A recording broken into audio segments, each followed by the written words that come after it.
Aşkabay Kucha Maytaq yo'li ichildi. Unda bo'lsa do'stlar, bir tal yurkinglar mesab 6 raqamni yo'llab, qo'shmag'anlar cho'qim qo'shib olasizlar.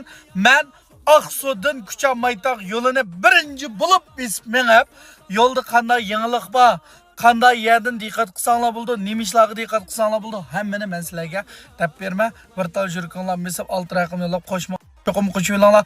Yana birga Naratda 5 odamda 7 odam yata oladigan uyni 99 ko'yga shu 7 odamga pimpanchi yumonchi barliq o'ynaydigan narsa hamini bakalik qilib bermasam rasmo deyotgan do'stlar, meni qo'shib olganlarga ras, meni qo'shmaganlarga ras emas.